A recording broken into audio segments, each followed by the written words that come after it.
Shahrukh Khan is the only Khan, he is nationalist. Style पे उसकी देख के तबीयत बढ़ के शहर की लड़की। गोविंदा सोच के गाऊंगा तो गाऊंगा, उससे बड़ा एक्टर मेरे ख्याल से हुआ नहीं है। अबू सलीम मुझे वहां से गन पॉइंट पे गवा रहा है, भैया ट्रोल करने वाले तुम लोग मच्छर हो। डेविड धवन गोविंदा का कॉम्बिनेशन,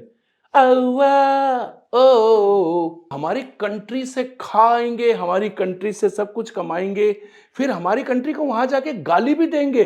हिंदुस्तान हमारे बाप का है, हिंदुस्तान हमारे बाप के बाप का है, हिंदुस्तान हमारे पूर्वजों का है, हिंदुस्तान उनके बाप का नहीं जो हिंदुस्तान को गाली देते हैं। पाकिस्तान में कोई ऐसा आर्टिस्ट नहीं है जिसने बहुत नाम कमाया बिना इंडिया आए। कान हर एक के पास है, कान तक जो आवाज जाती है वो मेरी आवाज है, आपके कान में और आपके दिल में। गाना दिया, लड़ के गाना दिया, कॉन्फिडेंस जितना मुझे नहीं था उनको मेरे ऊपर ज्यादा कॉन्फिडेंस था। जब पिक्चर फ्लॉप होती है तो स्टार क्यों नहीं बोलता है कि ये पिक्चर मेरी है। राम मंदिर में उस पे जितने लोग गए उसमें से एक भी नेशनलिस्ट नहीं था।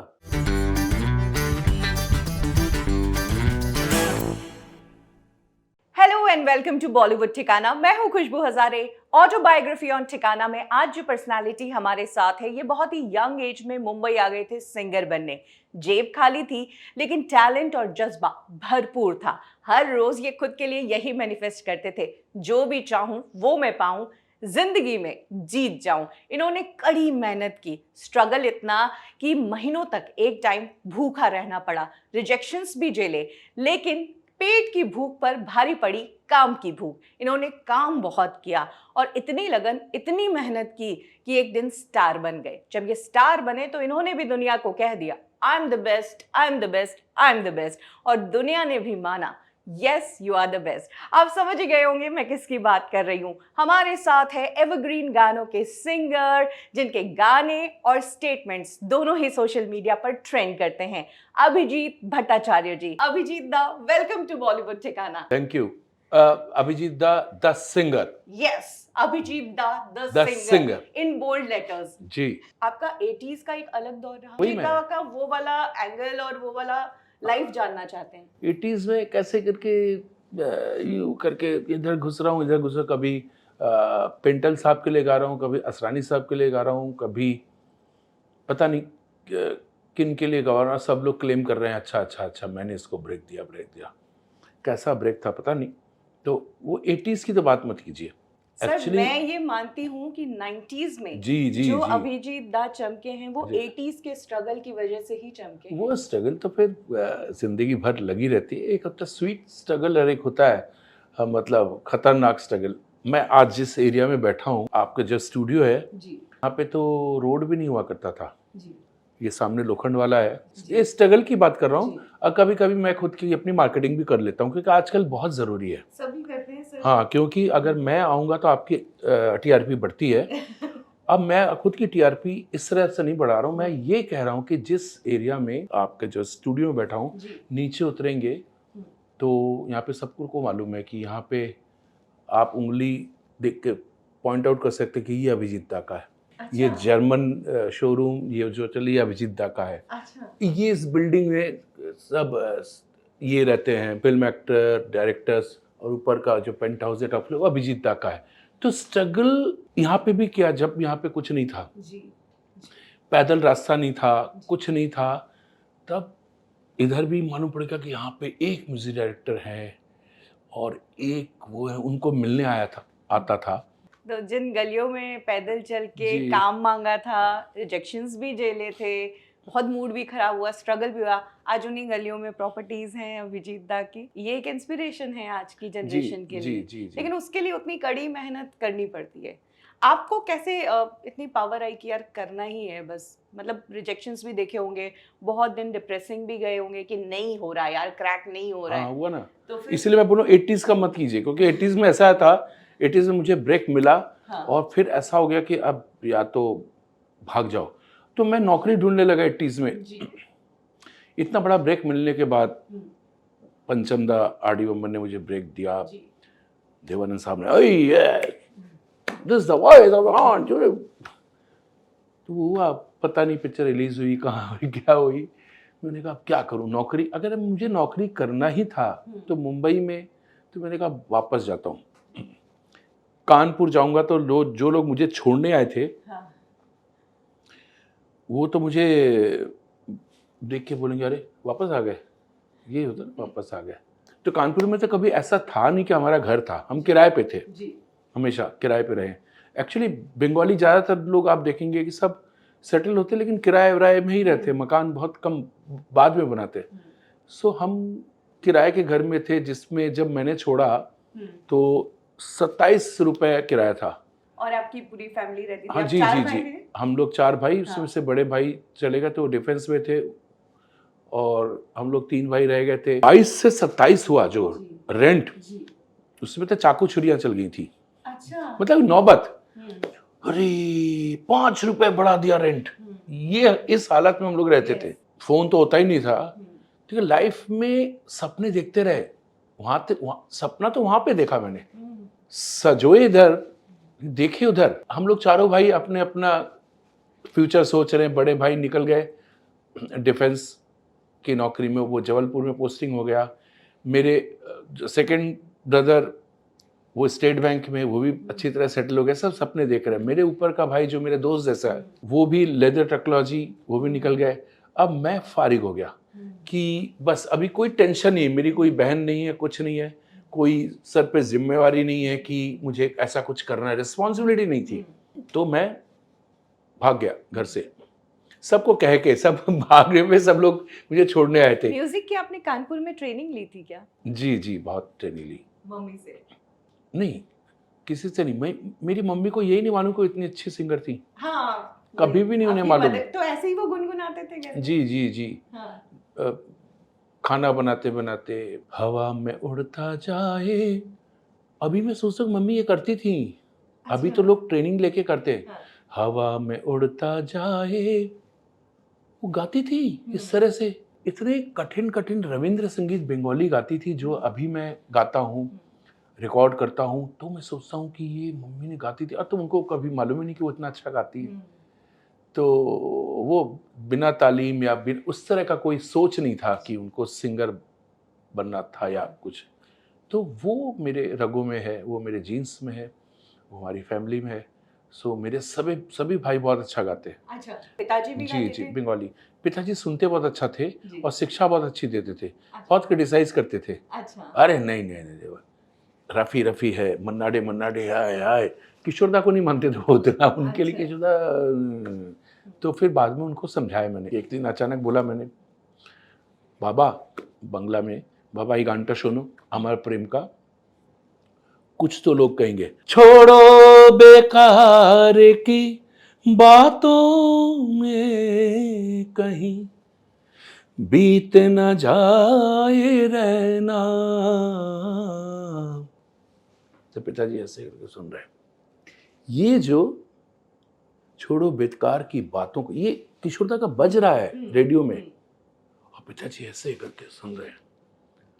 और ये लाइन सुन के बोलते देखो इसको बोलते हैं सिंगर।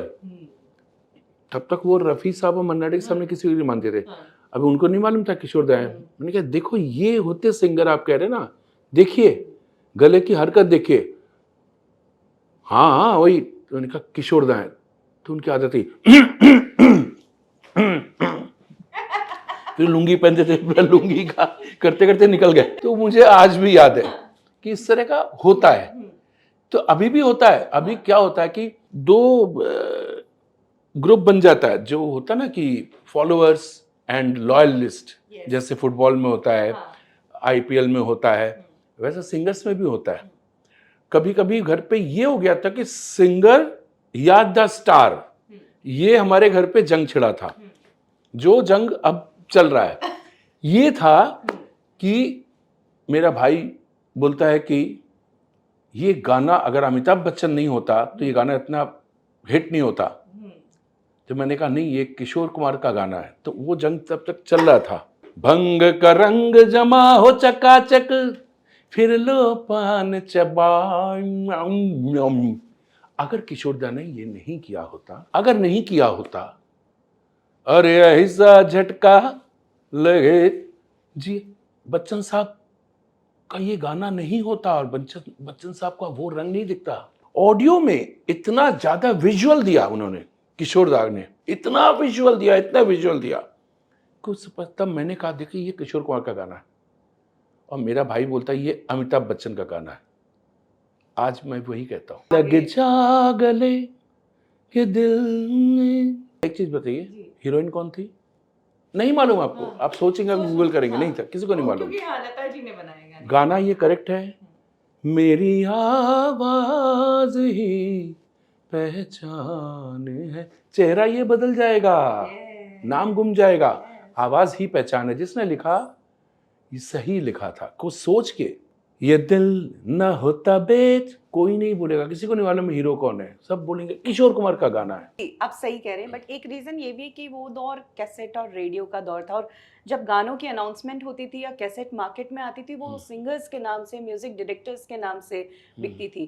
अब लोग डिजिटल अब पे बिकता देखते नहीं है ना। हैं, यूट्यूब पे देख लेते तो वो हीरो दिखता है सामने म्यूजिक कहाँ उनको। बिकता, म्यूजिक बिकने का कोई हाँ, वो तो है ही नहीं ना। यस यस, तो वो भी पहले एक तो रीजन है। म्यूजिक बिकता था ना। हाँ, तो जो ये मार्केट में शिफ्ट हुआ इस वजह से, ये एक बहुत बड़ा रीजन है, मतलब पहले मुझे म्यूजिक बिकता था, जी म्यूजिक शॉप्स होती थी, जी म्यूजिक कंपनीज होती थी, Yes. अभी सब प्रोडक्शन कंपनीज Yes, हैं। yes. तो हम जब तक थे हाँ। म्यूजिक बिकता था, हाँ म्यूजिक कंपनी होती थी, जी गाने होते थे, जी सब होते थे। जी अब तो मोबाइल बिकता है हाँ बस। हाँ, तो अब लोग YouTube पे गाना देखते तो हीरो दिखता है तो अरे उसका गाना है, तो वो भी एक इसीलिए अच्छा हुआ ना कि मैं इस युग में नहीं हूँ, मैं इस दौर का सिंगर नहीं हूँ। इस दौर में अगर मैं गाऊंगा तो लोग बोलेंगे अभिजीत का गाना है। एक सुपर फ्लॉप पिक्चर में मैंने गाया गाना, वो गाना हिट नहीं हुआ, लेकिन जैसे आप गाना बजाएंगे ना किसी को मालूम नहीं पड़ेगा किसका गाना है। दिल का जो हाल है कि तुम्हें, फ्लॉप गाना है, फ्लॉप पिक्चर। लो तो क्या करें, दिल का जो हाल है कि तुम, किसी को नहीं मालूम किस पिक्चर का गाना है।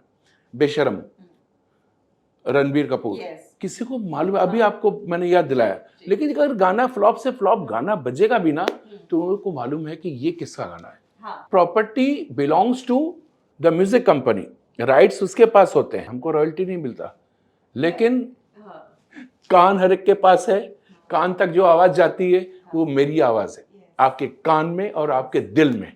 आपके आंखों में जो दिख रहा है वो आवाज नहीं है, आपको सब देख रहे हैं। कानपुर में एक मिडिल क्लास फैमिली से, मिडिल क्लास से भी नीचे मिडिल क्लास, तो पढ़े लिखे लोग थे हम लोग। हाँ, पढ़े लिखे, एजुकेशन पे और करियर पे ध्यान दे रहे थे जी। आप भी बीकॉम कर रहे थे जी। तो म्यूजिक का करियर चूज करना है और प्रोफेशनल सिंगर बनना है, क्या घर परिवार में इसको लेकर बातचीत हुई? सबने सपोर्ट? सब लोग सपोर्ट तो करेंगे ना करें, देखिए हम लोग कोई बड़े फैमिली वाले नहीं थे कि वो सपोर्ट करते, मजबूरी है, जो वो कर रहा है उसको करने दो।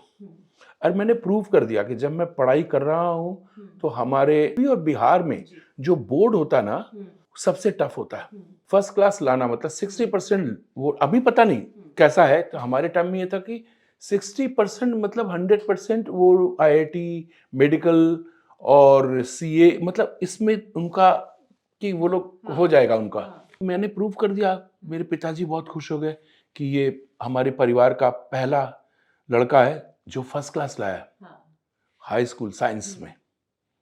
तो वो उनको फुल कॉन्फिडेंस था, ट्रस्ट नहीं, कॉन्फिडेंस, ट्रस्ट एक अलग चीज होती है, कॉन्फिडेंस अलग था। मेरे पिताजी बोले हाँ तुम जाओ, बाकी हम तुमको क्या सपोर्ट करें, हम we are hand to mouth. So उसमें ये था कि मैं निकल गया, सिर्फ आशीर्वाद लेकर आए थे। आशीर्वाद लेके आया और झूठ बोलता रहा, झूठ बोलता रहा, झूठ बोलता रहा, क्या कहाँ रह रहे हो, क्या रह रहे हो, कैसे बताऊं कि मैं कहीं नहीं रह रहा हूँ। वहां पे कोई कम्युनिकेशन भी नहीं था, ना फोन ना मोबाइल। जब नए नए आए थे तो 15 दिन में एक लेटर मैं भेजता था, उनका एक लेटर आता था। एड्रेस क्या होगा, कहाँ पे लेटर आएगा उनका, तो मैं लेटर भेजता था झूठ झूठ। पिताजी क्या कर रहे हो, अरे पिताजी अभी बात हो गई मेरी, झूठ पे झूठ। अरे फेंकू नंबर 1 में। यही हो गया कि झूठ पे करीब कितने साल मैंने चला दिया, और वो लोग भी सोचते रहे कि हाँ ठीक ही हो रहा होगा, कुछ ना कुछ तो हो रहा होगा। उन झूठी चिट्ठियों से आपने नई उम्मीदें मम्मी पापा को दे रखी थी, और अपने अंदर भी वो एक प्रेशर था कि मुझे करना ही, अब मैंने लिखा है, पेरेंट्स को बोला है तो वो करना ही है। ये जो चीज़ है ये मैंने कहीं सुनी भी थी, और ये वाली बात सुन के बहुत मैं इमोशनल हो गई। मैंने कहा यार ये कहानी मुझे अभिजीत दास से खुद से सुननी है कि मतलब कैसे ये झूठी चिट्ठियां आप कितने साल तक मम्मी को भेजते रहे? और हाँ, कुछ महीनों तक तो उस लायक भी नहीं था कि क्या भेजूं क्या नहीं, कि सब बिजी हो गए। बाकी तीनों बड़े भाइयों की शादी हो गई थी, अलग अलग भाइयों के पास मम्मी रहती थी, पिताजी बाबा रहते थे, तो सब अपने अपने उसमें वो थे। ऑलमोस्ट कम्युनिकेशन बंद हो गया था। फिर आपने कहीं जॉब भी ज्वाइन की जी थी जी जी। हिंदुस्तान ही में? नहीं, खैर ये तो अभी सबको मालूम पड़ गया है। गुलाम मुस्तफा खान साहब, मैं उनसे सीख नहीं पाया, लेकिन लोगों को कहना चाहता हूं कि मैं बहुत भाग्यशाली हूं को गुरु की जगह एक भगवान मिले। गुरु उसके बाद के उसमें वो भगवान, जिनको ऐसा लगा कि उनको चिंता है कि इसने क्या खाया होगा, ये कहाँ रहता होगा, पता नहीं क्या है, तो वो पूरा, मैंने कहा मैं जॉब, तो मुझे लेके गए सुबह सुबह, खुद मिलवाया, जॉब दिलवाया, मैंने जॉब किया। लेकिन फिर उनसे तालीम, रेगुलर जो बैठ के तालीम लेना चाहिए, वो मेरे से नहीं हुआ।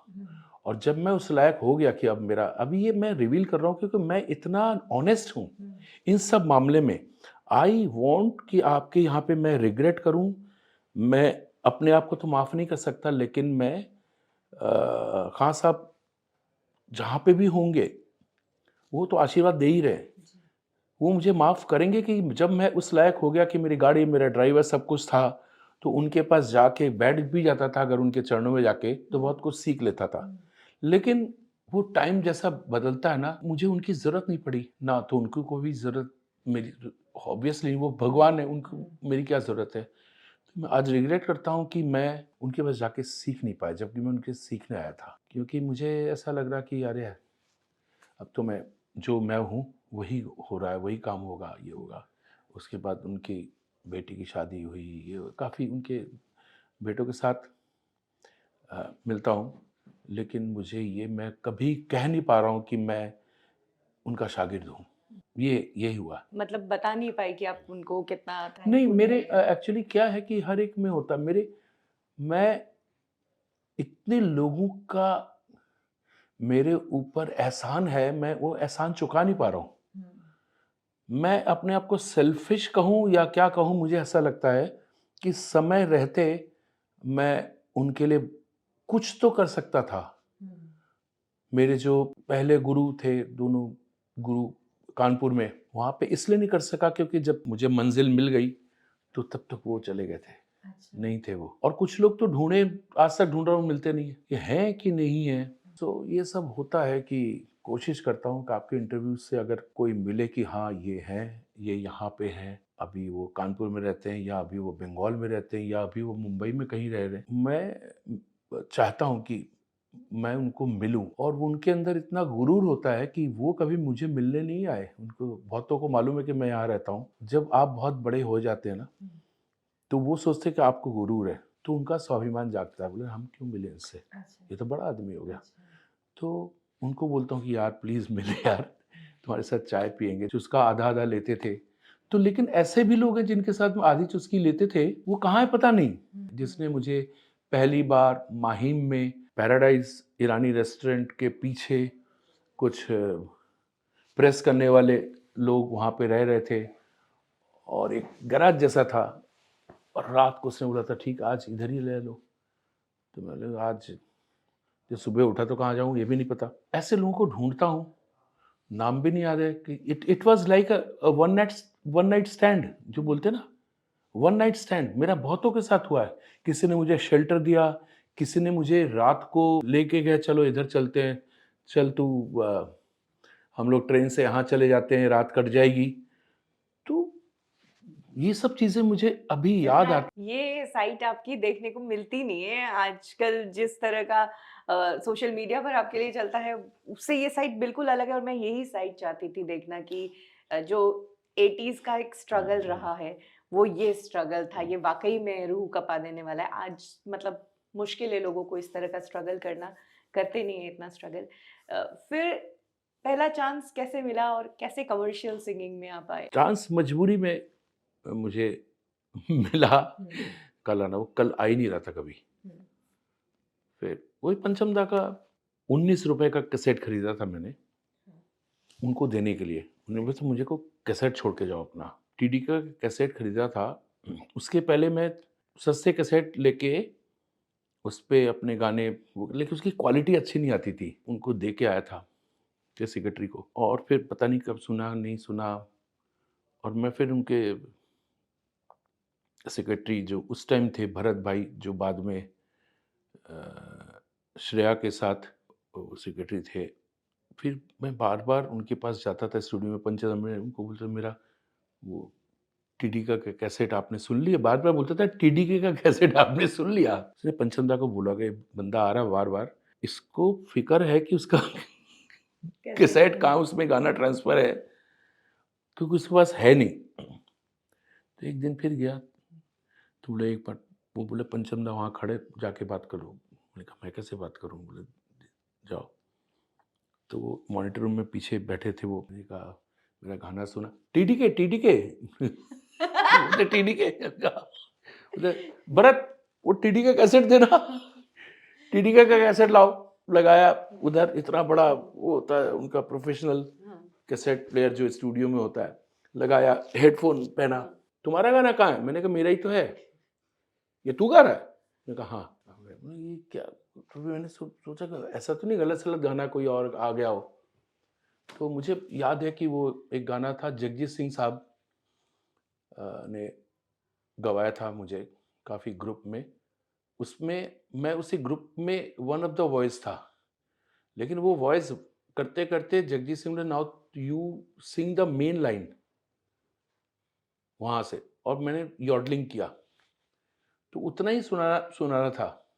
तो वो कंफ्यूज थे कि इसमें तुम कौन सा हो। वो तो यॉडलिंग कौन कर रहा है? मैंने कहा मैं। और ये वाली लाइन फिर से सुना, ये कौन गा रहा है? मैंने कहा मैं। अच्छा अच्छा अच्छा, तो ये स्टोरी है ऐसा। अमित कुमार जी को तो मैंने उस दिन भी मेरे बर्थडे पे आए कि आज आप टाइम पे आ गए हमारे बर्थडे में। उस दिन रिकॉर्डिंग पे अगर आप टाइम पे आ जाते तो आज ये बर्थडे में आप भी नहीं होते, मैं भी नहीं होता, इधर नहीं मिलते। तो वो गाना बोला हाँ यार उस टाइम क्या बोले, मैं उधर था मैं इधर था। मैंने कहा अच्छा है, आपको हमेशा बारी रहना चाहिए था जब तक मैं सेटल ना हो जाऊँ। तो होता है वो। एक दौर आया था कि डबिंग आर्टिस्ट लोग डबिंग करते तो उसमें से काफ़ी रह जाता था, बाकी मेन लोग गा देते थे। सो ये गाना, मैं एक गाना डब करने गया था तो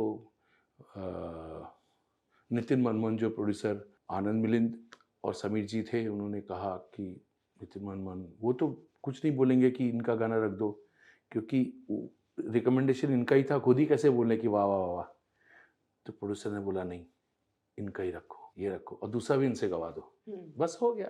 तो लाइफ वहीं से बन गई, टेक Yes. ऑफ, सीधा टेक ऑफ। आनंद मिल ने इतना मेरे लिए किया, गाना दिया, लड़ के गाना दिया। कॉन्फिडेंस जितना मुझे नहीं था, उनको मेरे ऊपर ज़्यादा कॉन्फिडेंस था। मौका ढूंढ रहे थे, अभिजीत को गवाना है, भले डबिंग करा ले, गाना अभिजीत का ही रहेगा। उनको पूरा कॉन्फिडेंस था। आर्टिस्ट नहीं आ रहे, फिर से कुछ होता है ना टेक्निकल, गाना बहुत ज़रूरी है, लिरिक्स चेंज हुआ है तो मेन आर्टिस्ट नहीं मिल रहा, तो वो ताक में थे अभिजीत को बुला लो। ऐसा कई बार हुआ है, लेकिन आर्टिस्ट टाइम पे पहुंच गए और मुझे टाइम ही नहीं दिया। इस गाने के हिट होने के बाद आपने मम्मी को चिट्ठी लिखी या कॉल करके बताया? नहीं, तब मम्मी थी। अच्छा। ये मम्मी के आने के बाद सब हुआ। मम्मी के आने के बाद से तो मेरी शादी हुई। अच्छा। नहीं तो मम्मी नहीं आती तो मैं कुंवारा रहता। अच्छा। और कितना खुश रहता आज। मेरी बीवी इंटरव्यू सुन रही है, कोई बात नहीं। वादा तो रहा सनम ये गाना भी बहुत हिट, और हाँ, आज भी इस गाने को बहुत पसंद इसी किया गाने का जाता है। प्रॉब्लम क्या था, जब वादा रहा सनम रेडियो में बज रहा तो मम्मी को मालूम ही नहीं है कि आपका कि आपने मेरा गाना है। अच्छा। तो सुमति मेरी वाइफ ने बोला मम्मी ये गाना सुन रहे हो, वादा रहा सनम। तो मेरी मम्मी बोलती है हाँ हाँ कुमार शानू। तो मेरी वाइफ ने मेरे को स्टूडियो पे फ़ोन किया। हाँ। तो स्टूडियो की लाइन पे फ़ोन आया, मैंने कहा तुमको मालूम है आज माता जी ने आज तुम्हारी कितनी तारीफ की। क्या हुआ? बोले गाना बज रहा है इधर चारों तरफ। तो बोलती कुमार शानू ने। तो उनको विश्वास नहीं हुआ जब तक कुमार शानू बहुत बड़ा स्टार, उदित नारायण स्टार, उनको कभी बिलीव नहीं, अभिजीत स्टार बन गया है, खुद का बेटा है ना, तो उनको वो है मेरा बेटा हे उसका तो वो उनको बिलीव ही नहीं हो रहा था कि इतना सुपर हिट गाना हुआ, पिक्चर इतनी बड़ी। तब उनको समझ में आया कि अरे मेरा बेटा भी स्टार है। ओले ओले सॉन्ग की क्या कहानी है? मतलब how did you got that song? और ये गाना तो आज भी मतलब रीमेक भी हुआ है और बहुत पसंद किया जाता है। अच्छा, सैफ अली खान रीमेक होने स्टार से हुए। एक चीज और अच्छी जी होती है जी कि मेरी और तारीफ होने लगती है, जी। और जो लोग गाते हैं उनको मार भी पड़ती है। स्टेज पे कभी गलती से गा भी दिया तो पब्लिक फेंकती भी है। हाँ जो मर्जी फेंके, बहुत जो यस भी उनके पैर के पास होता है, जी। हाथ के पास नहीं होता, जो पैर के पास होता है हम्म, फेंक के मारते हैं। गाना गाने गया था मैं इस पिक्चर में, ये वाला, लगी लगी है ये दिल की लगी, न जाओ इसे दिल लगी। ये दिल लगी का गाना हाँ है, हाँ टाइटल गाना था। हाँ। लता जी, मैं और उदित नारायण जी, तो इतना ही पोर्शन था कि इतना आप आके गा दो। ऐसा होता था कि मुझे जब तक फाइनल नहीं होता था कि मेरा गाना है, तब तक उसको होल्ड करते थे। हम्म, लास्ट मिनट पे फिर मुझे बुलाते थे कि नहीं आपका ही गाना है, तब तक वो डिसाइड नहीं कर पाते थे कि अच्छा I was always a option कि अच्छा। वो नहीं तो ये। उस टाइम गया तो फिर कुछ ऐसा हुआ कि एक गाना उनको ऐसा लगा कि एक बार डब करके देखते, क्योंकि वो गाना मुझे अभी जैसे दिलीप सेन, समीर सेन जी दोनों, इन्होंने जो मुझे गाना दिया, मुझे कुछ और स्टोरी बताई गई और समीर आके मेरे को चिल्लाता है, समीर सेन, यार अभिजीत तू क्या बोल रहा है यार, कुछ भी बोल रहा है कि ये गाना ऐसा था वो था वो था। मैंने कहा मैंने उस टाइम सेट पे, मुझे बाद में रिकॉर्डिस्ट साहब ने बताया कि ये तुमने जो गा दिया ना, इसके पहले तो ये गाना बहुत बार बार इस पे ट्रायल हो रहा है कि कैसे करे, इसको रखना है नहीं रखना है, जब तक किसी और ने गाया था। तो बोले कि जैसा जैसा दिलीप सेन गाता है ना, कोई माने या ना माने, मैं हूं आशिक आवारा, मैं सौदाई दीवाना, वो जिस हिसाब से प्रेजेंट करते हैं डायरेक्टर को और प्रोड्यूसर को, तो जब सिंगर कोई आ रहा तो वो चीज उनको नहीं मिल रही है। तुमने आके गाया तो अब ये लोग आपस में डिस्कस कर रहे हैं कि जबकि वो गाना गाने नहीं गया था मैं। अच्छा, मेरे ज्यादातर गाने ऐसे ही क्यों होते हैं कि जो मेरा नहीं होता या हो गया, कुछ लोगों ने गाया था।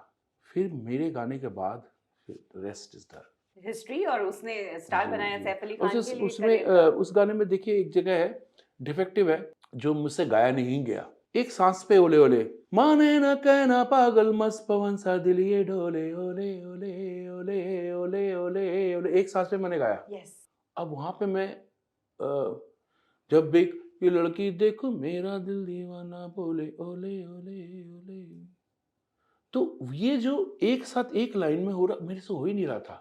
अच्छा। और अभी भी आप सुनिए, हाँ, तो उसमें आपने सांस लिए। नहीं सांस नहीं ली, उन्होंने पैच किया है। अच्छा। और जैसे ही रिकॉर्डिंग खत्म हुआ, हाँ। मैं गाड़ी में बैठा हम्म, तो एक सांस में आ रहा था। हम्म, तो कभी कभी साइकोलॉजिकल बहुत ये लूप अटकता है ना, हम्म, जब कहीं कहीं पे ऐसा अटकता है कि म्यूजिक डायरेक्टर सोचता है ये सिंगर कैसे बन गए, ये तो बीट पे नहीं गा पा रहे, हो जाता है।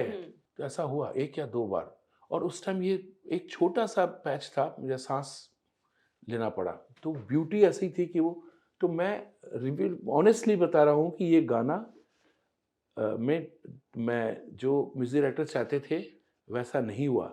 आगे जाके पब्लिक फ़ोन से फ़ोन किया वेस्टर्न आउटडोर में, तब तक बोले नहीं निकल गए, दिलीप सेन, समीर सेन वो लोग अभी निकले, आपकी गाड़ी के पीछे पीछे ही होंगे। तो मोबाइल नहीं होता था, ये 94 93 की बात है। तब मैं गया उनके घर पे, मैंने कहा यार वो सांस, ये बोला छोड़ो यार, मालूम ही नहीं पड़ा क्या हो गया। मतलब जो सांस लिया वही ब्यूटी थी, उल्टा हो गया। अच्छा। बोले वो चाहिए। अभी जब सुन सुन के ऐसा लग रहा है, हमको तो समझ में नहीं आ रहा, आप बोल रहे हो लेकिन हमको तो सब ठीक लग रहा है। एक बहुत खूबसूरत गाना आपका ए आर रहमान साहब के साथ का है, ए नाज़नी सुनो। क्या गाना है वो, मतलब बहुत ही ब्यूटीफुल। वो गाना बहुत मन को शांति देता है। जब ये गाना इतना सक्सेसफुल हुआ, ये गाना आज भी रेलेवेंट है, लोग सुनते हैं, इस गाने को पसंद करते हैं। इस गाने के बाद हमने अभिजीत दा और ए आर रहमान का कोलैब और क्यों नहीं देखा? पहले भी कभी नहीं था, hmm, A R Rahman was not there. तो क्या हो गया है कि अचानक गए रिकॉर्डिंग करके, और उस टाइम क्या है, कभी भी उधर अनु मलिक बोला अरे आ जाओ, आनंद मलिक बुला रहे हैं, उधर जतिन ललित का बॉम्बे में, इधर मेरा टेक, उधर डबिंग, इधर डबिंग, यहाँ पे गया हूँ होटल में बैठे, ये वो। अचानक मैंने कहा अब तो होगा नहीं, अब तो कल ही सुबह होगा। तो अचानक रात को फिर से 2-2:30 बजे फ़ोन बजता है होटल के रूम में, आ जाइए। अब मेरा दिमाग सही रहेगा ना, हाँ, आ जाइए।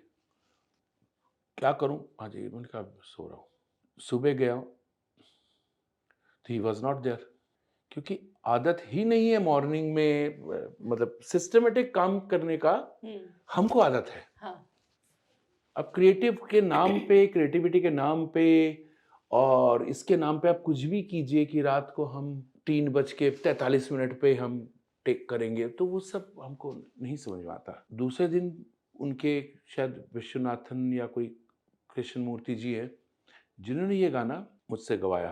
हम्म, तो मेरा नाक बंद हो गया था। क्या था पता नहीं, उस टाइम शायद कुछ जिस होटल में मैं ठहरा था वहाँ का एसी बंद होने के बाद भी इतना ज़्यादा हुआ था, तो I am little allergic to the air, जो हम्म, फैन, नॉट एसी, वो कुछ गड़बड़ था।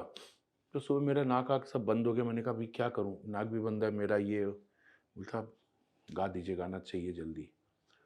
मेरे लाइफ में बहुत हैं सुपर फ्लॉप पिक्चरों में सुपर हिट गाने, मैं बहुत उसमें ही आने हैं। वाली थी कि यस बॉस, फिर भी नहीं दिल नहीं, है ये पिक्चर भी हिंदुस्तानी, किसी ने नहीं ये देखा। भी फ्लॉप थी। ए लेकिन ये नाज़नी गाना, सुनो ना, हाँ, जो गाना है, यस, पिक्चर रिलीज भी नहीं हुई या नहीं हुई, क्या हुआ पता नहीं नहीं। हुई थी रिलीज, बट वो हाँ, इतनी चली नहीं, लेकिन ये गाना मतलब, गाना तो हाँ, ये एसेट था, ये गाना मेरा हाँ, नहीं था, ये गाना रहमान का था। जी, जी, ठीक है, तो इसमें कोई हीरो नहीं बोल सकता कि ये गाना मेरा है। Yes, When it's a Rahman's Yes. music, तो say it's a Rahman song. Yes. When it's a R.D. Burman song, you have to say it's a R.D. Burman song. Yes. You have to say sung by him.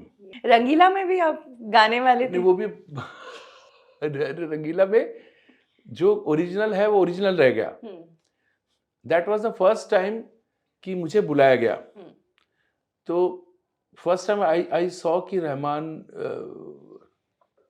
Regular timing पे काम कर रहे हैं। वो टूटी फूटी मेरी जितनी अच्छी इंग्लिश, उनकी भी उतनी अच्छी इंग्लिश। मेरी हिंदी तो बहुत अच्छी है, तो वही प्रॉब्लम। तो बोलता आई लाइक योर ओले ओले, तो बस ओले ओले उनको मालूम था ये वो। राम गोपाल वर्मा साथ में ही गए थे हम लोग, होटल में काफ़ी देर मीटिंग किया या फ्लाइट में बैठे हैं। तो ही सेड कि it's not your song, it is the, ऐसा है कि गाना करना है, it is Udit Narayan song, Udit Narayan ने गाया हुआ। अब लिरिक्स चेंज हो रहा है।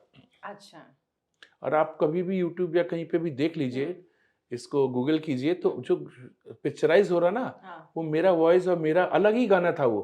अच्छा, कौन सा गाना था? करें कि ना करें, नहीं नहीं, हाँ अब जी, मेरा वर्डिंग अलग था, क्योंकि ये फिर उन्होंने बोला नहीं ओरिजिनल रखते हैं। उदित का शायद ये क्या कहें कि ना अरे करें ये कि कैसी कैसी मुश्किल, मुश्किल है। जब मैंने गाना सुना, मैंने कहा ये तो दूसरा लिरिक्स था। हाँ, जो मैंने, तो ऐसा नहीं था कि मैं मुझसे गवा रहे, ऐसा नहीं था। लिरिक्स चेंज हुआ एंड उदित का प्रॉब्लम था, ही वाज नॉट देयर और समथिंग। तो मुझे बुलाया गया and maybe he wanted to make this song with me. तो वो गाना मैंने गाया, बहुत अच्छी तरह से गाया, मज़ा आ गया था। मैंने कहा लेकिन क्या हुआ कि उनको दोनों ही वर्जन रखना चाहिए था। जैसे धड़कन के 2 वर्जन है, जी, मेरा भी है, शानू का भी है। सो ये गाना भी रख सकते थे। उस टाइम शायद इतना वो नहीं था। तो फिर उसके बाद जब ए नाज़नी सुनो ना ऐसा हुआ, उसके बाद मेरा पता नहीं गला करा, और है ना ना रा रा रा मेरी न न न न न न रे टा रे न न न न न। अरे मैं बार बार उनको बोल रहा हूँ, रहमान साहब कहाँ हैं? नहीं नहीं, यू डू इट, ये वो। तो मुझे ऐसा लगा कि आर्टिस्ट छोटा है या बड़ा मुझे नहीं मालूम, मैं कितना बड़ा आर्टिस्ट हूँ और मैं कितना छोटा आर्टिस्ट हूँ। बड़ा कौन है इसमें से? बड़ा कौन है? सभी आर्टिस्ट हैं, बड़ा कौन है? समझ में नहीं आ रहा मेरे को। मैं निकला और उसके बाद से फिर ऐसा हो गया कि मेरे को बोला कि यू शुड हैव स्टेड, रात की फ्लाइट से चले जाते। मैंने कहा commitment is commitment. Jatin Lalit का भी फोन आ रहा, बहुत इंपॉर्टेंट गाना। 75 फ्लॉप हो गई थी, मुझे मालूम, मुझे आना था, इसलिए मैंने बोला मैं जा रहा हूँ, मैं बाद में आके गा दूंगा। हाँ, अगर वो बॉम्बे आते तो वो फटाफट कर लेते। It's my bad luck. आपको क्या लगता है कि जैसे कई सिंगर्स हैं, मैं उदित नारायण जी की बात करूँ, शानू दा की बात करूँ, उन्हें म्यूजिकल फिल्में मिल गई थी जिनमें सारे गाने उनके रोमांटिक गाने, क्या आप मिस करते कि आपको उस एरा में उस टाइम वैसी फिल्में नहीं मिली? मेरे को ही तो मिली। जिसमें जिसमें मैंने गाया जी। वो मेरी पिक्चर हो गई, सबने गाया। देखिए ना, यस बॉस में कोई ऐसा सिंगर नहीं जिसने नहीं गाया। लास्ट में मेरे 3 गाने हुए यस बॉस में। चलते चलते में, आपको मालूम है, चलते चलते मेरे गाने जी। लास्ट में मेरे गाने हुए। अच्छा। उसके पहले हो चुका। अच्छा। चलते चलते में जस्ट नेम की किसका गाना नहीं है, बहुत से लोगों का। अच्छा। तो फाइनली तौबा तुम्हारे इशारे, सुनो ना, चलते चलते टाइटल, ये 3 ही हुए। जो एक्चुअली ये नहीं कि किसने अच्छा गाया, किसने किया, लेकिन गाने गाने पे लिखा है गाने वाले का नाम। यस। सो कौन सा गाना किसको मिलेगा और क्या हो जाएगा, आपको आप सोच भी नहीं सकते। जब पिक्चर फ्लॉप होती है तो स्टार क्यों नहीं बोलता है कि ये पिक्चर मेरी है? हाँ, नहीं बोलता। गाना हिट होता है तो आप कैसे बोल सकते गाना मेरा? यस। अंजाम किसी ने नहीं देखा, नहीं देखी, लेकिन गाना देखो, बड़ी मुश्किल है वो। कौन फ्लॉप है कौन हिट है? हाँ। ये आप ट्रोल करिए, जरूर करिए, लेकिन आप कैसे कह सकते कि गाना, मैं तो बोल सकता गाना ये समीर जी का गाना है, आप बोल सकते कि जावेद अख्तर का गाना है, आप बोल सकते हो कि आनंद मिलिंद का है, ये जतिन ललित का है, ये नदीम श्रवण का है, वो बोल सकते हो आप। बट यू कैन नॉट से कि ये गाना इसका है। किसी हीरो के नाम पे आप नहीं बोल सकते, इससे मुझे कोई फर्क नहीं पड़ता। जब गाना बजेगा तो कान पे सुनाई पड़ेगा, तो कान उसका है, आवाज मेरी है, तो नेक्स्ट जनरेशन को मालूम भी नहीं पड़ेगा। वो उनको मेरा नाम सुनाओ ना सुनाओ, जिनको मालूम अभिजीत बोलेंगे, तब तक सब निपट जाएंगे। कोई नहीं बोलेगा कि ये गाना इसका है। किसी का भी नाम ले लीजिए आप, दिलीप कुमार से बड़ा स्टार, राजेश खन्ना से बड़ा, उनके गाने लोगों को नहीं मालूम कि ये उनका गाना है। रफी साहब का गाना है, लता जी का गाना है, किशोर कुमार। बार बार यही बात कह रहा हूँ कि ये रामचरितमानस तुलसीदास ने लिखा, तो बोलो कि उनका है, राम जी का नहीं है। रामचरितमानस तो तुलसीदास का है। कोई ये तो बोल सकते हैं राम ने लिखा, नहीं। तो ऐसा ही हो जाता है। कुछ कुछ होता है में भी आप गाने वाले थे, उसमें मेरा गाना नहीं है, सब मेगा, उसके गाने सबसे बड़े हिट है शाहरुख के, शायद उसके। लेकिन आई एम मोर हैप्पी कि यस बॉस के गाने मेरे, I am very happy. And yes boss is not a mega blockbuster, ये भी आपको मालूम है, लेकिन गाने बहुत वही तो बता रहे। नहीं, पिक्चर भी अच्छी है। पिक्चर तब हिट नहीं हुई थी ना, यस बॉस, फिर भी दिल है हिंदुस्तानी भी नहीं, अशोका भी हिट नहीं हुई थी, बादशाह भी हिट नहीं हुई थी, लेकिन इन सबके गाने हिट है। मैं वही कह रही हूँ कि आप जो कहते हो कि मेरे गाने हिट हैं, तो वो सही है, बोल दीजिए क्योंकि ना, वो फिल्में हिट नहीं थी। आप बोलिए ना, वो हुई तो अपना क्रेडिट लो ना फ्लॉप होने का। हाँ, ये सारी फिल्में फ्लॉप थी। दिल है हिंदुस्तानी इतनी अच्छी मूवी थी, इसमें एक शाहरुख खान ने प्रूव कर दिया कि he is a nationalist. Yes, उससे बड़ा नेशनलिस्ट कोई नहीं हुआ। बोलने वाली थी कि लोग आपका शाहरुख के लिए आप क्या नेगेटिव बोलते हो, हाईलाइट करते, लेकिन आप सब जगह ये बोलते हो कि Shahrukh is the only Khan who is nationalist. He is nationalist. Yes, Shahrukh Khan is the only Khan, he is nationalist. बाकी लोग खान हो या नहीं हो, दूसरे भी हो, वो मौका पड़ने पर दे आर पेड नेशनलिस्ट। उनको बोला जाता है कि अभी आप इस तरह की पिक्चर बनाओ, इस तरह का आप नहीं। Shahrukh Khan paid a heavy for being nationalist. Yes. वो मेरे साथ भी हुआ है। I paid a heavy price for being nationalist. Yes. I'm the only person, only one person. मैंने पाकिस्तानियों को इतना ही बोला कि तुम जितना अपने देश से प्यार करते हो, उतना ही मैं अपने देश से, इंडिया से प्यार करता हूं। इंडिया में आके नाम कमाते हो। पाकिस्तान में कोई ऐसा आर्टिस्ट नहीं है जिसने बहुत नाम कमाया बिना इंडिया आए। एक भी ऐसा बंदा नहीं है जो इंडिया नहीं आया हो और फेमस है, एक भी नहीं है। इंडिया में आने के बाद ठप्पा पड़ा, बॉलीवुड के बन गया, इंटरनेशनल बन गया। क्या होता है कि लोग मुझे ट्रोल करते हैं कि आप उनसे नफरत क्यों करते। देखो, मेरी माता जी ने 4 भाइयों के लिए रोटी बनाई है गिन गिन के, और हम उसमें, आप हमारे गेस्ट हो तो आप मेरे मेहमान बन सकते हो, बट तुम मेरे ऊपर एक बोझ नहीं बन सकते, लाइबिलिटीज नहीं बन सकते। तुम आओ, खाओ पियो, मेहमान नवाजी हमारे में हम दिखा देंगे तुमको, हम रोटी देंगे, तुमको हम काम देंगे, लेकिन तुमको हम अपने बोझ नहीं बना सकते जो टेररिज्म फैलाते हो, जो हमारे कंट्री में घुस के हमको मारते हो। तो तुम्हारे फिल्म इंडस्ट्री वाला एक भी नाम नहीं लेता है कि they are from Pakistani terrorist. एक भी आदमी नाम नहीं लेता कि पाकिस्तानी टेररिस्ट। आज तक दिखा दीजिए ये टेररिस्ट। हम इसकी आलोचना करते हैं, वी कंडेम, सब टेररिस्ट को गाली देते हैं, लेकिन एक कभी भी नहीं बोलता कि ये पाकिस्तानी टेररिस्ट है। नाम ले लीजिए किसी का भी, कभी भी आज तक नहीं बोला, मैंने बोला। ऑलवेज मी। बॉलीवुड कभी भी देश प्रेमी तो होते ही नहीं है लोग। ये देश के नाम पे पिक्चर बनाते हैं जब उनको मालूम है सब्जेक्ट गर्म है, इसमें पैसा कमाएंगे। मैं आपको नाम लेके बोलता था, अनिल शर्मा, क्या पिक्चर उन्होंने बनाई? गदर। पाकिस्तान में घुस के मार रहे थे, ये सब दिखा रहे थे ना। एक डिबेट चल रहा था टीवी में, उसके बाद से तो मैंने धीरे धीरे बंद कर दिया।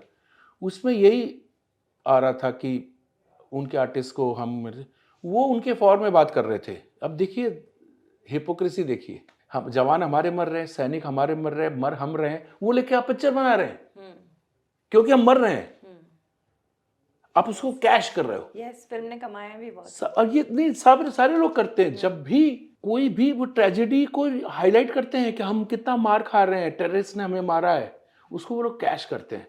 फिर लोग जब गुस्सा आता है ना, तो वो प्रिटेंड करते हैं कि they are nationalist. No, they are not, they are pure commercial.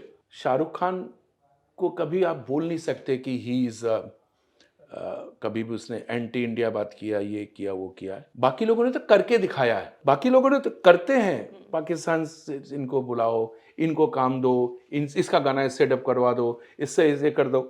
बाकी लोगों ने करके दिखाया, इसलिए करके दिखाया कि दे वांटेड टू शो कि how loyal they are to that country, a terrorist country. Hindustan हमारे बाप का है, हिंदुस्तान हमारे बाप के बाप का है, हिंदुस्तान हमारे पूर्वजों का है। हिंदुस्तान उनके बाप का नहीं जो हिंदुस्तान को गाली देते हैं। हिंदुस्तान हमारे बाप का है, हिंदुस्तान हमारे पूर्वजों का है, हिंदुस्तान हमारे पूर्वजों के बाप का है।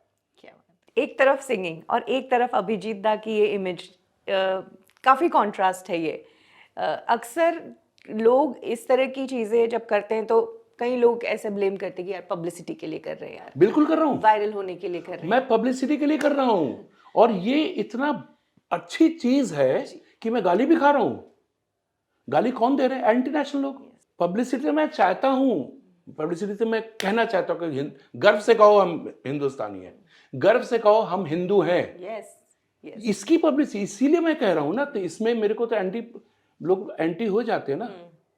तो मैं तो कह रहा हूं, मैं पब्लिसिटी चाहता हूं कि हर बच्चा देखे और they should feel proud of their own nation. They should learn from the enemy country कि how they are loyal to their country. और वो हमारी कंट्री से खाएंगे, हमारी कंट्री से सब कुछ कमाएंगे, फिर हमारी कंट्री को वहां जाके गाली भी देंगे। तो हमको तो उनसे सीखना चाहिए ना, क्यों नहीं? कई लोग ये भी कहते हैं कि अगर आपको देश के लिए कुछ करना है तो आप पॉलिटिक्स ज्वाइन करो या सेना ज्वाइन करो। नहीं, आपको मालूम नहीं, पॉलिटिशियंस आर पॉलिटिशियंस। ये आपको यूज करेंगे, और अभी जितने हिंदुत्ववादी है ना, उनको यूज करेंगे, हाँ, लेकिन उनके लिए कुछ नहीं करेंगे। जिस दिन मोदी सरकार बनी, with in few weeks Pakistan से एक आर्टिस्ट को बुला के उसको नेशनलिस्ट इंडियन सिटीजनशिप दी गई। किशोर कुमार को उन्होंने इतना सम्मान कभी नहीं दिया, अभिजीत को इतना सम्मान नहीं दिया, उनको दिया। आप कर क्या रहे हैं? राम मंदिर में उस पे जितने लोग गए जी, उसमें से एक भी नेशनलिस्ट नहीं था, चाहे बड़ा सिंगर हो, चाहे कोई भजन गाने वाला कोई हो। अब मैं उनकी अगर पोल खोल दूं ना, तो कोई पाकिस्तान के साथ कोलैबोरेशन करके शोज कर रहे हैं। जी, कर रहे हैं, खबर आई थी। नहीं, शुरू से ही उधर टेररिस्ट अटैक भी हो रहा है, उड़ी अटैक भी हो रहा है, ये हो रहा है। They never condemn Pakistan. Ram मंदिर उसमें अयोध्या में ऐसे बहुत से लोग गए थे, ऐसे बहुत से लोग गए जिनकी वाइफ पार्लियामेंट आपको गाली देती है, और नायक कभी पाकिस्तान के खिलाफ बात ही नहीं किया। एक ऐसा बंदे को बुलाया जो बीफ खाता है, और आप गौ माता, गाय हमारी माता कर रहे हैं। वो आप सेम बताइए। बंदे तो आने वाले टाइम में राम, भगवान श्री राम का रोल भी करने वाले हैं। नहीं नहीं, वैसा नहीं है। मैं बता रहा हूं कि ये पॉलिटिक्स बहुत अजीब सी चीज है। तो अब मैं कभी पॉलिटिक्स में नहीं जा सकता। मैं बिल्कुल वन लाइनर है, गर्व से कहो हम हिंदू हैं। Yes. बस दैट्स इट। Yes. हिंदुस्तान हमारे बाप का है, जी। हिंदुस्तान हमारे बाप के बाप के बाप के बाप के बाप के पूर्वजों का है। अभिजीत दा, म्यूजिक पे वापस आते हैं। एक टाइम फिल्म इंडस्ट्री पर थ्रेट था अंडरवर्ल्ड का, आपको भी कभी धमकी मिली है? देखिए, उसमें आज तक मैं प्रॉब्लम में ये है कि मेरी वाइफ अभी भी बिलीव नहीं करती है कि मैं किसी एक्सटॉर्शनिस्ट के लिए गा रहा था। बोले थे तुम छुप के बाथरूम में गा रहे थे और तुम इतने जोर जोर से गा रहे थे, तुमने सोचा कि बाहर पार्टी चल रही है, हमारे ससुराल वाले आए हुए थे बाहर। अच्छा। बैठे हुए थे और मैं बाथरूम में गा रहा हूँ, वो एक्सटॉर्शनिस्ट फोन कर रहा है, अपनी गर्लफ्रेंड को खुश कर रहा है, बोले तुम घर पे ऐसा तो कभी गाते ही नहीं हो तुम। अब बाथरूम के अंदर से आवाज कि बाहर तक पहुंची, उसने लात मारा बाथरूम में। अब ये सब हुआ तो मैं क्या करूं? मेरे से 60 लाख रुपए मांग रहा है, मैं धीरे धीरे कम करवा रहा हूँ कि गाना गाया, हिसाब लगा रहा हूँ, इतना गाया, ये कर। तो वो आज तक नहीं बिलीव करती कि मैं, अबू सलेम मुझे वहां से गन पॉइंट पे गवा रहा है। बोले किसको सुना रहे थे? ये भी गड़बड़ है और उदित नारायण भी बहुत गड़बड़ करता है। वो हर जगह बोलता है ये अभिजीत 600 करोड़ का मालिक है, कभी बोलता है 300 करोड़ का मालिक है, कभी बोलता है 200 करोड़ का मालिक है। मेरी वाइफ बार बार पूछती है, उदित को मालूम है, मुझे तो मालूम नहीं है तुम्हारे पैसे कहाँ गए। ये बहुत बड़ा प्रॉब्लम है, बहुत बड़ा प्रॉब्लम। आप कुछ नहीं कर सकते। जी जी जी जी। शाहरुख के साथ जो भी आपकी कंट्रोवर्सी है, आपने बहुत अच्छे गाने गाए हैं, उसमें से एक गाना आप दोनों के रिलेशनशिप पे सूट होता है, जिससे आप मतलब चीजें मेंड कर सकते हैं कि चलते चलते जाने क्यों फासले हो गए। तो ये गाना गा के आप मना लीजिए ना, आप गा लीजिए। आप बनाइए, क्रिएटिव तो आप हैं। अभी तो आपने आइडिया आपने दिया मुझे कि प्यार हमको भी है, प्यार तुमको भी है, फिर क्यों ये फासले हो गए। अब होना बहुत जरूरी था, बहुत जरूरी है। अगर ये फासले नहीं होते, लुंगी डांस नहीं आता। नहीं, आई एम नॉट कंप्लेनिंग। मुझे भैया ट्रोल करने वाले, पहले तो आप लोगों को ये बता दूं, इसको काटिएगा नहीं। जो तुम लोग ट्रोल करते हो ना, तुम लोग मच्छर हो। तुम लोग जो जब ऊपर दो बड़े बड़े टाइगर लोग ऊपर आपस में एक दूसरे से हम लोग बात कर रहे हैं, हमारे बीच में कोई झगड़ा नहीं है, हम फाइट नहीं कर रहे हैं। तुम जो नीचे ट्रोल कर रहे हो ना, तुम लोग मच्छर हो। तो ये ऐसे लोग हैं कि बस दो दिग्गज लोगों के बीच का जो चल रहा है के बीच में तुम ट्रोल कर रहे हो, तो तुम लोग मच्छर हो। तो सर आप गा लीजिए, पैचअप कर लीजिए, ट्रोलिंग ही बंद हो जाएगी। नहीं, वैसे गाने बनाने वाले होंगे तो गाऊंगा ना। अब तो शाहरुख खान की खुद की प्रोडक्शन कंपनी हो, सब अपना ही। अब म्यूजिक भी खुद कर लेंगे, उसमें क्या है। गा भी खुद लेंगे, क्योंकि बोलते ही है शाहरुख खान का गाना है तो गा भी लेंगे। क्या आपकी उस टाइम में कभी बुली की दूसरे स्टार्स ने, जब आप शाहरुख के लिए गाते थे तो कि बहुत हाँ, मेरा दिमाग खराब हो गया था। ये बहुत सही बात है। मेरा दिमाग खराब तो वहीं से हो गया था, यस बॉस के बाद से। ऐसा लग रहा था कि बोलते ना कि वेरी सेलेक्टिव, तो मैं भी बहुत सेलेक्टिव, क्योंकि मेरे ना वो क्वालिटी एंड उस तरह के क्लासिक गाने सब आ रहे थे। तो बीच में कभी ये कभी वो मैं झूठ बोल देता था कि नहीं मैं आ रहा हूँ, पहुंचता नहीं था। तो प्रोड्यूसर बोलता दिमाग खराब हो गया, किसी और को बुला लो।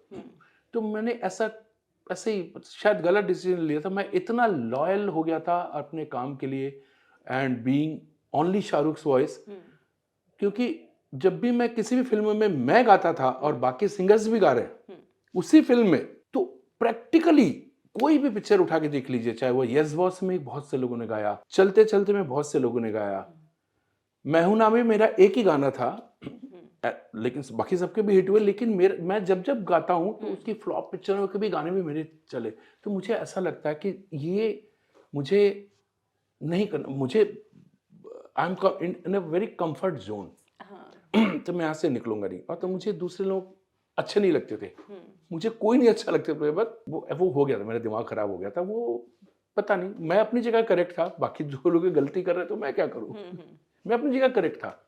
तो हुआ था ऐसा कि बहुत से गाने, कौन सा गाना था पता नहीं, लेकिन मैं बोलता नहीं यार, जैसे ही बोलते थे शाहरुख का गाना ये गाया, तो मैं रिहर्सल पे पहुंच के कर लेता था। कई इंटरव्यूज में बोला है कि आप स्टार को सोच के कभी गाने नहीं गाते थे, आप अपने हिसाब से गाने कभी मैं गाते फिल्मी थे। नहीं बना कभी। जी। I am in a different, मेरा सोच ही अलग है कि मैं थोड़ा सा क्लासिक उसमें सोचता हूँ। तो स्टार मैंने कभी शाहरुख की शायद बहुत कम फिल्में देखी होंगी, बहुत कम। और कोई पिक्चर जब ट्रायल हुआ एक दो, शायद मैंने एक बार ट्रायल पे खिलाड़ी देखी थी अक्षय की, तब अक्षय को कभी जानता नहीं था। तो अक्षय का लाइफ का सबसे पहला हिट पिक्चर और गाना वादारा सनम खिलाड़ी, Yes. उसका नाम खिलाड़ी पड़ खिलाड़ी गया। वहीं से पढ़ा था। मैंने कभी सैफ को नहीं देखा था, हाँ। ओले ओले के पहले। हाँ। और बिलीव मी शाहरुख, और टन टन टन तो गोविंदा को सोच के हाँ गाया। वो तो गोविंदा को हाँ। सोच के, इसलिए तो इतना अच्छा हाँ। गाना बना। तो वो क्या हुआ कि फिर शाहरुख का भी मैंने दूरदर्शन में तब तक ये सब चैनल नहीं आए थे शायद, जब बड़ी मुश्किल है दूरदर्शन ही होता था। मैं बिल्कुल कोई हीरो को फॉलो करना ये करना मैं कभी नहीं करता था। और अच्छा अगर मैं कभी कर भी लिया तो मुझे गोविंदा बहुत अच्छा लगता था। उसकी पिक्चरें, डेविड धवन गोविंदा का कॉम्बिनेशन, ओ ये मुझे बहुत अच्छा लगता गोविंदा। वो भी कमबैक करने वाले हैं, अभी उन्होंने 3 फिल्म्स अपनी अनाउंस की है। हाँ तो फिर से बुलाएंगे तो will you sing for him? हाँ, गोविंदा सोच के गाऊंगा तो गाऊंगा। लेकिन ही इज, उससे बड़ा एक्टर मेरे ख्याल से हुआ नहीं है आफ्टर किशोर कुमार। और ये ही इज ट्रू। वो उसको डर से लोग नहीं लेंगे कि बड़े मियाँ छोटे मियाँ में बड़े मियाँ भी वही था और छोटे मियाँ को भी उसी ने बड़े मियाँ बना दिया। और उसके बाद से है, ऐसा है कि शहर की लड़की गाना हाँ। बहुत ही खूबसूरत गाना है।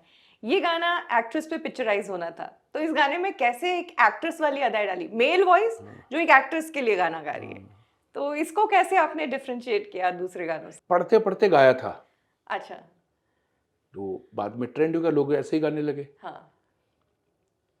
साल पे उसकी देख तबीयत बढ़ के शहर की लड़की, कहाँ गा रहा हूँ कहाँ बात कर रहा हूँ एक लाइन में। इससे कुछ लोगों ने रैपर उठा लिया, कुछ लोगों ने गा नहीं पाते थे सिंगर को डाल दिया। अब ये सब बहुत टेक्निकल है जो आपकी समझ में नहीं आएगा। रियलिटी शोज कितने रियल होते हैं? बहुत रियल होती है। गलत है कि रियलिटी शो,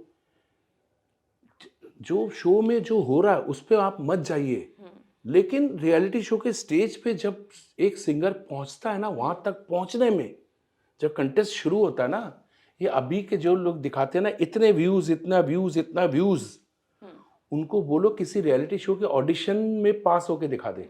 10 राउंड पहले सिर्फ जो ऑडिशन शुरू होता है ना, उसमें ही फेल कर देंगे उनको। इसलिए उनके व्यूज ज्यादा होते हैं क्योंकि उनको सुनने वाले उस तरह के लोग होते हैं कि जिनको म्यूजिक नहीं सुनना, जिनको आहा अरे मजा आ गया यार ये वाला होता है, सुनने वाला नहीं होता। तो रियलिटी शो इज रियलिटी। आप उसके बाद क्या हो रहा है उस पर मत जाइए। ड्रामा नहीं, ड्रामा बिल्कुल चाहिए। आप कुछ भी बताइए, आप कोई भी अच्छी से अच्छी पिक्चर बने, ड्रामा आपको चाहिए। yes. लेकिन ये ड्रामा भी कर रहे हैं, कुछ भी कर रहे हैं, कंडेम मत करो किसी रियलिटी शो को। रियलिटी शो मैं बैठता हूँ ना तो मैंने देखा है कितना टफ है। अच्छा। हमारे सामने गाना डिलीवर करना उस चीज को, माय गॉड, इम्प्लीमेंट करना उसको, दैट इज वेरी टफ। आपके गाने और आप जो भी करंटली जिन मुद्दों पे बात करते हैं इसके बारे में तो सभी को पता है। लव स्टोरी की किसी को कहानी नहीं पता है। How did you met your wife? Actually accidental था, मैंने कभी सोचा भी नहीं था इन्होंने मेरा गाना सुना है। I was a flop singer, hype बहुत हुआ था आनंद आनंद में आफ्टर अमित कुमार, मतलब स्टार सन लोग लॉन्च हो रहे हैं आफ्टर अमित कुमार। अच्छा। देन बेताब में शब्बीर कुमार, संजय दत्त के बाद देवानंद सन।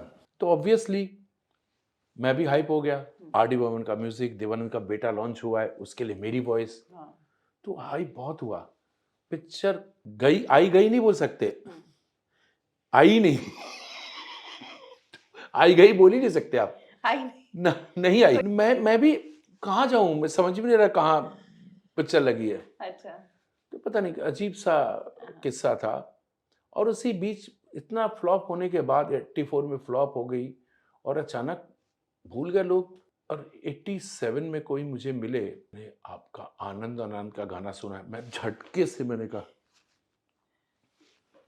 मैं बोले झूठ कितनी बोलती है, या तो वो मैं अच्छा लग रहा हूँ, मैं अच्छा कैसे लगता हूँ तक आपको, मैं अपनी फोटो आप उसमें गूगल करिएगा, मैंने देखे हैं। मैं कैसा लगता था, नहीं आपने देखे नहीं होंगे, मैं आपको दिखाऊंगा, आप लोग डर जाएंगे।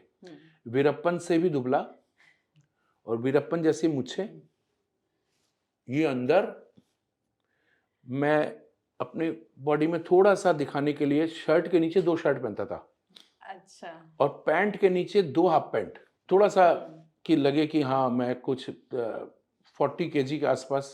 मेरा गाना सुना, अच्छा मुझे मिल रही हैं, तो क्यों मिल रही हैं पता नहीं, अब बाद में रियलाइज किया भगवान ने भेजा, गॉड सेंड। तो उसने मेरा गाना सुना, किसी ने नहीं सुना। तो ये हुआ, कहीं मिल गए हमारे दोस्त, उनके पिताजी के दोस्त के घर पे। अच्छा। बस, और फिर इनके, मेरी वाइफ के डैडी मेरे दोस्त बन गए। अच्छा। बाद में ये कि दोस्त की बेटी के साथ शादी कर ली। मैं क्या करूं, मेरे दोस्त सब सीनियर है, तो मैं क्या करूं, जी। दोस्त मेरे सब अंकल के बराबर है, तो मैं क्या करूं। जी। तो ये हुआ था, तो हो गया तो हो गया। और आपके बच्चे अभी म्यूजिक इंडस्ट्री में ही काम कर रहे हैं? मेरा बेटा, उसको भी लोग बहुत ट्रोल कर रहे हैं। मैंने कहा चलो, लोग तो इनको पहचानते हैं। वो अभी जो लेटेस्ट कंट्रोवर्सी हाँ, हुई थी। ये जी। देखिए, ये अभी मुझे नहीं मालूम है, मुझे मीडिया वाले बता रहे हैं उन्होंने कि पोस्ट उसने किया था। कुछ ये नहीं बोला कि मेरे पापा का गाना है, ऐसा हाँ, नहीं बोला। नहीं ये नहीं बोला, उन्होंने बोला कि सिंगर्स को भी क्रेडिट देना चाहिए, ऑब्वियसली, जो कि वैलिड पॉइंट है। और इस पे मैंने कई सिंगर्स के व्यूज सुने, सबने बोला कि वो सही है, वो सही है, हाँ, सपोर्ट था आपको। मेरे पापा का है, मेरे पापा का है। जब छोटा सा था ना, हाँ। तो भी एक मेरी छोटी सी गाड़ी थी ना, हम्म। मारुति 800। मुझे बैठता था ना, खिड़की से कोई गाड़ी देखता था, तो कहता था, पापा का है, पापा का है, मेरे पापा का है। जब मेरी मर्सिडीज आई, तो वो शायद स्कूल में था, ये पापा का कभी नहीं बोला मेरा है, ये पापा का है। तो हर चीज उसको लगता है, सब कुछ है मेरे पापा का है। मैं प्राउडली बोल सकता हूँ कि मेरा बेटा ऐसा है। He is not famous for wrong reasons, जिसके लिए सुपरस्टार के बेटे लोग, they are always in the news for wrong reasons. Yes. And they are being, अच्छी तरह से उनको प्रोटेक्ट किया जाता है, ये किया जाता है। सो मेरे बेटे ने यही बोला, ये मेरे पापा का है। एक फ्लॉप पिक्चर में मेरे पापा का सुपरहिट गाना है। फैक्ट है, वो फैक्ट है। मैं क्रेडिट मैं नहीं ले रहा हूँ, लेकिन उसको भी क्रेडिट लेना चाहिए ना कि पिक्चर फ्लॉप है। वो क्रेडिट कौन लेगा। अभिजीत, फिल्म इंडस्ट्री में कुछ सुपरस्टार्स हैं जिनको थ्रेट्स मिली हुई है, उस वजह से उन्हें सिक्योरिटी में घूमना पड़ रहा है। 90s में एक टाइम पर फिल्म इंडस्ट्री में डर था और अब एक बार फिर से हुआ, इस पर क्या कहें? देखिए, एक चीज़ तो मैं गवर्नमेंट की नज़र में डालना चाहता हूँ कि हमारे देश में सनातनियों पे बहुत गाली दी जा रही है, सनातन धर्म को मिटाने की कोशिश की है। क्यों मालूम है? क्योंकि they all are being provided with Z securities. जितने लोग ने हमारे देश को छोड़ दीजिए, हमारे सनातन को लेकर जिसने कि चर्चा भी किया हो, तो we should be as religious as other religions are. कट्टर,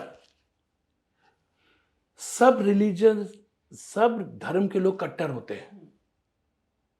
अब टाइम आ गया, हम भी कट्टर हैं, होंगे।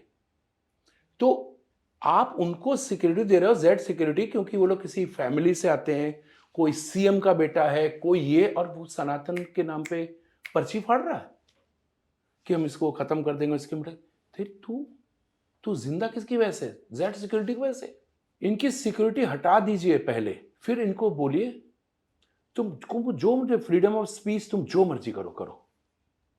बट ये बहुत बड़ा मुद्दा है देश में कि आप लोग उन सबको सिक्योरिटी, पूरी सिक्योरिटी दे रहे हो जो लोग हमारे सनातनियों के खिलाफ बात कर रहे हैं।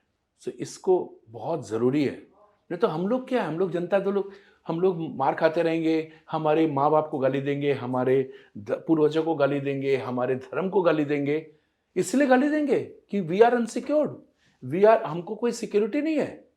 और जो सिक्योरिटी जिसके पास है वो हमको गाली दे रहा है। बट किसी की जान खतरे में है तो गवर्नमेंट तो सिक्योरिटी देगी। तो वही तो बता रहा हूँ, तुम्हारी जान खतरे में क्यों है? तुमको तो सब लोग चाहते हैं, तुमको इतना वोट दे रहे हैं, तुम एमपी बन गए हो, तुम एमएलए बन गए हो, तुम सुपरस्टार बन गए हो, तुम्हारे ऊपर तो लोग जान देते हैं। ऐसी नौबत क्यों आ रही है तुम्हारे लिए कि तुम बोलते हो मुझे डर लगता है? एट द एंड आप ऑडियंस से क्या कहना चाहेंगे अभिजीत? हमारे ऑडियंस को ये कहूंगा, हिंदुस्तान मेरे बाप की है, मेरे बाप के बाप की है, मेरे बाप के पूर्वजों की है। Yes, I love my Hindustan, I am his बेटा। थैंक यू अभिजीत दा, हमसे बात करने के लिए। हमें मजा आ गया आपसे बात करके, बहुत मजा आया। हिंदुस्तान आपके ही बाप की है, यस, आपके पूर्वजों की है। जी हिंदुस्तान हिंदुस्तानियों की है। जी। नमस्ते।